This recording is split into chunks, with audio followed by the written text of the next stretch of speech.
Right, so the other day I planted an almond tree, and I'm quite pleased with that because they should do well with our soils, and I really could just leave it at that for a while and let it grow, see how well it does with our soils, but I will never get fruit if I just plant one, because almond trees are not self-fertile.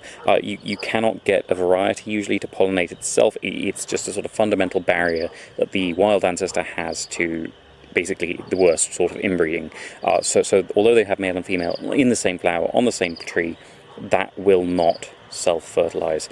So what you need is another variety, and sometimes you can't even go with a closely related variety because they're so genetically close that you don't actually manage to get around that barrier. So with this one, I planted the Al-Farm or Hassan al-Asad variety the other day, and today I'm planting one from further west in the Mediterranean, which is the Ne Plus Ultra, which I think is a French variety originally, not just because of the name, but just because that's the best that Google could tell me.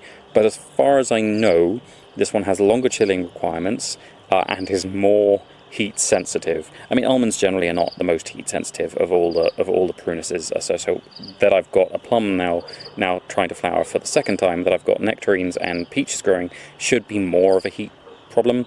But the trouble with this is I don't know that we'll get cold enough for this to flower in all its years. I'm hoping we will have enough time, which is very odd, hoping for colder winters, but I'm hoping that it'll be cool enough and hopefully not so exposed where it is that it's going to suffer too much when it gets hot as well.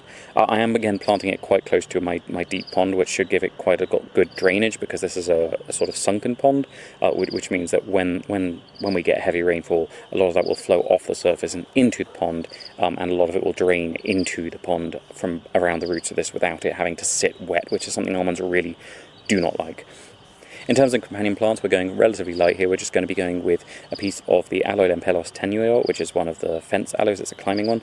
And then we're also going to be putting in some pieces of Kalanchoe delegoensis, which I like because although it's quite invasive in terms of its tendency to massively reproduce, it's not very dense in its leafing, so it tends to be quite good at letting other things grow around it, so it shouldn't shade anything too much out, because we do have a few other succulents around here that I do want to keep going here. That should be everything for tonight. Thank you very much for watching. I hope you have enjoyed it, and if you haven't enjoyed it, thank you for watching anyway. Please tune in again tomorrow, because I will be planting something different. It will not be another almond, but we will see what it is.